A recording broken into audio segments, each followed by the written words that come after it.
ওয়ালা ওয়াসাওয়াসা রাওয়াহুল বুখারী। বুখারী শরীফের হাদিস।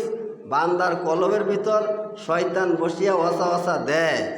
যখন বান্দা জিকির করে তার কলব থেকে শয়তান বায়ু ছাড়তে ছাড়তে ত্যাগ করে। আপনি যখন বলেন চুরাইছে রে, চুর তখন যেরকম বাগে, একজন মুমিন মুসলমান বান্দা যখন সুবহানাল্লাহ আলহামদুলিল্লাহ বলে, যখন জিকির করে, তার কলব থেকে শয়তান বায়ু ছাড়তে ছাড়তে ত্যাগ করে। বলি সুবহানাল্লাহ। আপনাদের এই এলাকার ভিতরে খেলাধুলা হয়, গোল জুড়ে কয়, চুরাইছে জুড়ে কয়, কিন্তু আপনি সুবহানাল্লাহ আসতে কইবেন, এটা কেমন কথা হয়? সুবহানাল্লাহটা আপনার শক্তি অনুযায়ী একটু জুড়ে বলবেন। জুড়ে বললে কি হয়? শয়তান, রাসূল বলছেন, বায়ু ছাড়তে ছাড়তে আপনার কলব থেকে ত্যাগ করে। তাহলে যদি শয়তান আপনার কলবে থাকে, আপনার ক্ষতি করে। শত্রু কখনো উপকার করে না। শয়তান বান্দার প্রকাশ্য শত্রু। ভাই আপনারা জানা থাকলে বলবেন তো, শয়তান কয় ধরনের? তাহলে বোঝা গেল কে জানা নাই। তাহলে আজকে শুনেন তো, শয়তান দুই ধরনের। ভাই কয় ধরনের বলছি? এটা হাদিস এবং কোরআনে তো থাকা লাগবে। হাদিস দিয়া কোরআনের আয়াত দিয়ে আপনাদেরকে দেখাই আগে। একটা সূরা আছে, তার নাম হলো সূরা নাস। এই সূরা নাসের সর্বশেষ যে আয়াত, এই আয়াতে কইছে শয়তান দুই ধরনের। মিনাল জিন্নাতি অন নাস। একটা হচ্ছে জিন শয়তান, আর একটা হচ্ছে নাস শয়তান। ভাই নাস অর্থ কি? মানুষ। এ তো ভাই সুন্দর উত্তর দিলেন। তাহলে একটা হচ্ছে জিন শয়তান, আর একটা হচ্ছে নাস শয়তান। ওটা হইল কি শয়তান? মানুষ শয়তান। জিন শয়তান জিকির করলে দূরে সরিয়ে না। মানুষ শয়তান জিকির করলে সরে না। মানুষ শয়তান কিভাবে দূর করতে হয়? রাসূলের হাদিস দিয়ে প্রমাণিত। মান রাআ মিনকুম মুনকারান ফালিয়ুগাইরি বিয়াদি ফাইল্লাম ইস্তাতিফা বিলিসানি ফাইল্লাম ইস্তাতিফা বিকালবি যালিকা যাহুল ঈমান।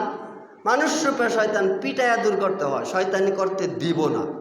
যার দুই হাতের ক্ষমতা আছে, শয়তানি কাজ করলে, অন্যায় কাজ করলে, ওইখানে আপনার পিটাইতে হবে দুই হাত দিয়া।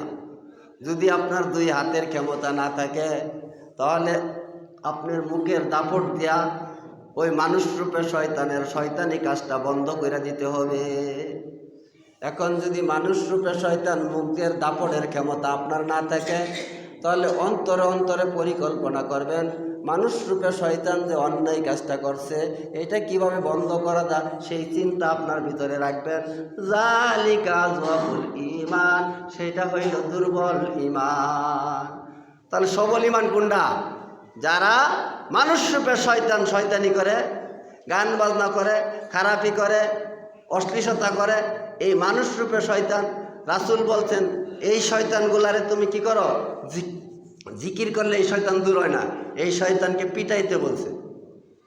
আর এই শয়তানকে যদি আপনি পিটাইতে না পারেন, আপনার জন্য সহজ করলেন, আপনি মুখ দিয়ে বলেন, ভাই এই খারাপ কাজটা তোমরা করিও না, ভাই অন্যায় কাজটা তোমরা করিও না, কাজটা ভালো না, ভাই না করলে সবচেয়ে উত্তম।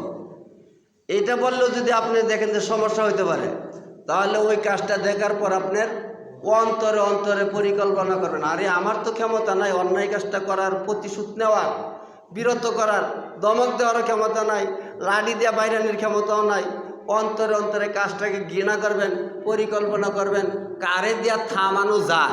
এলাকাতে এমন লোক আছে, তারে দিয়ে থামানো যায়। যদি আপনি তারে না বলতে পারেন, তার কাছে যায় বলবেন যে অমুক জায়গায় মানুষ রূপে শয়তান কিছু শয়তানি করছে, খারাপি করছে, এটা তোমার কথা শুনবো, আমার কথা শুনবো না, তুমি গেলেই এই কাজটা আর হইতো না।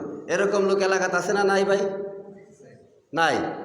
দাপটের লোক, চেয়ারম্যান, মন্ত্রী, মিনিস্টার আছে না? তাদেরকে জানাইবেন যে আমাদের এই এলাকায় অশ্লীলতা হইতেছে, খারাপই হইতেছে, এদেরকে আমরা থামাইতে পারছি না, আপনারা বললেই শেষ, তারা বললেই শেষ। তাহলে এটা আপনি কি করলেন? মনে মনে পরিকল্পনা করলেন, তাহলেও আপনার ভিতরে ঈমান আছে। যার এই বুদ্ধিটাও নাই, তার ঈমান আর নাই। যার ইমান নাই তার কি নাই? জান্নাত নাই। জান্নাতের চাবি কি ভাই বলছিলাম আরেকদিন এসে আপনাদের? জান্নাতের চাবি কি ভাই? এলাতরি নামাজের মধ্যে আছে। আরেকদিন না বললাম জান্নাতের চাবি হচ্ছে ইমান। ফামান ইয়ামাল মিসকালা যাররাতিন খায়রান ইয়ারা ওয়া মান ইয়ামাল মিসকালা যাররাতিন শাররান ইয়ারা। শিরক মুক্ত এক জাররা পরিমাণ ইমান যে ব্যক্তি থাকবে, ওই ব্যক্তিকে আল্লাহ তাআলা পৃথিবীর মতো 10টা পৃথিবীর জান্নাত দিবেন বলে সুবহানাল্লাহ। অনেক মানুষ ইমানের কারণে, আল্লাহ তাআলার ভয় থাকার কারণে অনেক মানুষ জান্নাত পেয়ে গেছে। বনি ইসরায়েলের এক ব্যক্তি 99টা খুন করার পরেও উনি আরেক ব্যক্তিরে যা বললেন যে ভাই আমার বাঁচার কোনো রাস্তা আছে? ওই ব্যক্তি শোনার পরে তুমি 99টা খুন করছো, তোমার আরও বাঁচার রাস্তা খুঁজো, তোমার বাঁচার আর রাস্তা নাই।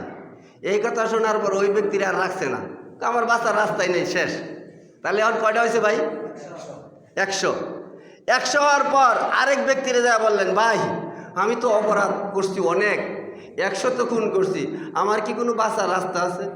আমার কি কোনো মাপের রাস্তা আছে? কহ তোমার মাপের রাস্তা আছে। তুমি দৌড়াইতে থাকো, ওই ভালো লোকের কাছে যাও, সে কি বলে সেই কথাগুলো শুনো, তার কথাগুলো মানো, তার কথা মতে চলো, তাহলে তুমি অবশ্যই মাপ পেয়ে যাবা। সূরা ফুরকান আয়াত নাম্বার 70। ইল্লা মান তাবা, যদি তারা তওবা করে, ওয়া আমানা, যদি নতুন করে ঈমান আনে, ওয়া আমিলা আমালান সলিহান ফাউলাইকা ইবাদদিলুল্লাহু সাইয়্যাতিহিম হাসানা। ওই মানুষগুলাকে ভয়ের কারণে যদি তওবা করে, অনুতপ্ত হয়, যদি ক্ষমার আশায় দৌড়াইতে থাকে, আল্লাহ রাসূল বললেন তলাবুল ইলমি ফারিদাতুন আলা কুল্লি মুসলিমিন। কোনো ভাই যদি ইলম শিক্ষা করার জন্য ঘর হইতে বাহির হয়, একটা পা উড়ানির পর আরেকটা পা উড়ানির আগেই আল্লাহ রাব্বুল আলামিন ওই বান্দাকে পিছনের গুনাহ মাফ করিয়া দেয়। বলি সুবহানাল্লাহ। আল্লাহর দয়া আছে, আপনার দয়া নাই। আল্লাহ দয়া করে। ইলম তলব করার জন্য, আল্লাহকে পাওয়ার জন্য যদি কোনো ভাই ঘর থেকে বাহির হয়, পা উড়াইছে একটা, আরেকটা উড়ানির আগেই আল্লাহ মাফ করিয়া দেয়। ওই বনি ইসরায়েলের ব্যক্তি 100 খুন করার পর যখন সে যাওয়া শুরু করলেন মাপ পাওয়ার জন্য, যখন দৌড়ানি শুরু করলেন, কিছু রাস্তা যাইতে না যাইতেই ওই ব্যক্তি মারা গেলেন। মারা যাওয়ার পর 2 দল ফেরেশতা আইলেন, একদল ফেরেশতা জান্নাতি, আরেক দল ফেরেশতা জাহান্নামী। আয়েশা কারাসিরাল লাগাইলেন, সারা জীবন আকাম কুকাম করছে, 100 খুন করছে, এর জান্নাতে যাওয়ার সুযোগ নেই, জাহান্নামে নিয়ে যাব। আর জান্নাতি ফেরেশতা বলে এই শোনো, উনি আল্লাহকে পাওয়ার জন্য উনি দৌড়াইতে শুরু করছে, আল্লাহকে পাওয়ার জন্য ক্ষমার আশায় উনি যাওয়া শুরু করছে, আল্লাহ ওনারে ক্ষমা করে দিতে পারে, আমরা জান্নাতেই নিয়ে যাব। 2 দল ফেরেশতা পারাপারি করার সময় আল্লাহ তাআলা জানেন কি জানেন না? ইন্নাহু আলিমুম বিজাতিস সুদূর, সূরা মুলুক 13 নম্বর আয়াত। ইন্নাহু আলিমুম বিজাতিস সুদূর। আল্লাহ বান্দার অন্তরের খবর রাখেন। ওই বান্দার অন্তরে কি নিয়ত, ভয়ের মতো ভয় করছে, সাধ্য অনুযায়ী ভয় করছে, আল্লাহর কাছে ক্ষমার আশায় ওই ব্যক্তি দৌড়ানো শুরু করছে। এইবার আল্লাহ তাআলা জিবরাইলকে বললেন যাও তাদেরকে মীমাংসা করে দিয়ে আসো। তুমি যায়া জমিনটা মাপ দিবা, মাপ দেওয়ার পর যদি সে বেশি যায় থাকে জান্নাতি, বলি সুবহানাল্লাহ, আর যদি কম যায় থাকে জাহান্নামী। আসলে লোকটা কিছু রাস্তা গেছে, তাহলে বেশি গেছে না ভাই কম গেছে? কি ভাই কম গেছে না বেশি? কম গেছে, বুঝলে উত্তর দিয়েন। আর যদি উত্তর না দেন তাহলে তো মনে মনে বুঝছেন না। রাস্তা গেছে কম, আল্লাহর কত দয়া। জমিনকে আল্লাহ তাআলা বলেন তাকরাবি, এগিয়ে চল, তাবাদি, দূরে চল। যেই জমিনটা কাছে এটারে জমিনটা আল্লাহ কইছে তুমি দূরে যাও, আর দূরের ডাকে কাছে আয়ো। এইবার জিবরাইলে মাপ দিয়ে দেহে গেছিন কম, আল্লাহর ডাকে জমিন এদিক দেওয়া হইলো বেশি, ওদিক দেওয়া হইলো কম, মাপ এইবার এই ব্যক্তি জান্নাতি, বলি সুবহানাল্লাহ। তাহলে কি আল্লাহর দয়া আছে না নাই? ওই বেড়া কি নামাজ পড়ে বেহেশতে গেলেন, তাহলে কি আপনার আজকে নামাজ ছেড়ে দিবেন? ওই বেড়ার যেই সময়, ওই সময় যদি আপনিও পান, কোনো মানুষ যদি ইসলাম গ্রহণ করার পর জোহরের রক্ত আসার আগে মারা যা, আজকে ইসলাম গ্রহণ করলো, কোনো বেদিন যদি ইসলাম গ্রহণ করে, কোনো হিন্দু যদি মুসলমান হয়, আশহাদু আল্লা ইলাহা ইল্লাল্লাহ পড়ার পরে জোহরের রক্ত আসার আগে যদি মারা যা, সে ব্যক্তিও জান্নাতি, বলি সুবহানাল্লাহ। কিন্তু ইসলাম গ্রহণ করার পর যদি আবার নামাজের টাইম আসে, সে যদি নামাজ না পড়ে যেই সেই আবার কি মান তারাকা সালাতা ফাকাত আশরাকা, যে ব্যক্তি ইচ্ছাকৃতভাবে এক ওয়াক্ত সালাত ছাড়িয়ে দিল, যেই সেই কাফের হয়ে গেল। কি হয়ে গেল? আগেও কাফের আছেন, পরেও কি হয়ে গেছে? কাফের হয়ে গেছে। হাদিসের দ্বারা প্রমাণ, লা দিন লিমান লা সালাত আলাহু, যার নামাজ নাই ওর দিনও নাই, ধর্মও নাই। লা ঈমানা লিমান লা সালাত আলাহু, যার নামাজ নাই ওর ঈমানও নাই। তাহলে ঈমান যদি না থাকে তাহলে আপনি জান্নাত পাইবেন না। তাহলে আজকে লক্ষ্য করে রাখুন, জান্নাতের চাবি কি ভাই? ঈমান। আর কোনোদিন বলবেন না যে জান্নাতের চাবি কি? নামাজ। এই কথা বলবেন না। এই হাদিসটা হলো জয়ীফ। আস-সালাতু মিফতাহুল জান্নাহ, নামাজ বেহেশতের চাবি, এইটা হাদিস আছে।